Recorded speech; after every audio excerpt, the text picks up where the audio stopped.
અરે મિત્રો, આ ડુંગરાળ વિસ્તાર, આ ડુંગર પ્રદેશ અને એમાં આ સદભાવના વૃક્ષો વાવ્યા છે. અમારી સાથે અમારા સાથી મિત્ર છે પ્રવીણભાઈ માંડાણી. પ્રવીણભાઈ, આ કયું ગામ છે? સરદાર. સરદાર. હા. સરદાર એટલે સ્વામી નિત્ય સ્વરૂપ સ્વામીનું મંદિર, સ્વામિનારાયણ મંદિર વાળું એ સરદાર. હા. વાહ ભાઈ વાહ. ડુંગર પ્રદેશ અને ડુંગર પ્રદેશની અંદર આમ તેમ જોવો ઝાડવાઓ જ્યાં જોવો ને ચારે બાજુ તમારે પિંજરા એટલા બધા પિંજરા ખોટ દીધા, એટલા બધા વૃક્ષો વાવી દીધા, તમારી કલ્પના ન થાય. સરદાર એટલે કે સ્વામી શ્રી નિત્ય સ્વરૂપદાસજી સ્વામીનું આ મંદિર, આ સ્વામિનારાયણ ભગવાનનું મંદિર બહુ પવિત્ર સ્થાન છે, એક દર્શનીય સ્થળ છે અને સરદાર હરિયાળું બને એના માટે સદભાવના વૃદ્ધાશ્રમના માધ્યમથી અમારા વૃક્ષસાથી મિત્રોની મહેનતથી ખૂબ વૃક્ષો વાવ્યા.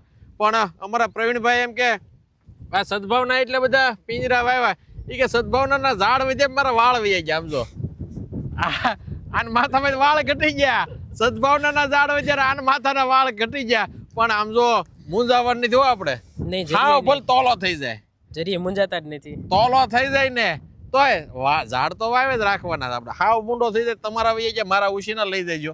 પણ સદભાવનાની કામગીરી આપણે અટકાવવાની નથી. 150 કરોડ વૃક્ષો વાવી આ સરદારની જેમ દરેક ગામડા વૃક્ષારોપણ કરે, આ દેશ હરિયાળો બને. સમગ્ર ભારતભરમાં 150 કરોડ વૃક્ષો વાવી અને ઉછેરવાના સંકલ્પ સાથે કામગીરી કરતી સંસ્થા એટલે સદભાવના વૃદ્ધાશ્રમ રાજકોટ. ગમે તો લાઈક અને ફોલો કરી દેજો. અમારા પ્રવીણભાઈના વાળ ભલે તોલો થઈ જાય, ગાંધી બાપુ વડે તોલો થઈ જાય, પણ આમ તો મૂંઝાવણ નહીં. તો બાકાજી કી બોલે તો જ હા, બસ. બાકી મરદ થઈને કામગીરી કરવાની છે. એક એક ગામ હરિયાળું બને એના માટે અમે કટિબદ્ધ છીએ. સમગ્ર દેશ લીલોછમ બને એ જ સદભાવના વૃદ્ધાશ્રમનો સંકલ્પ.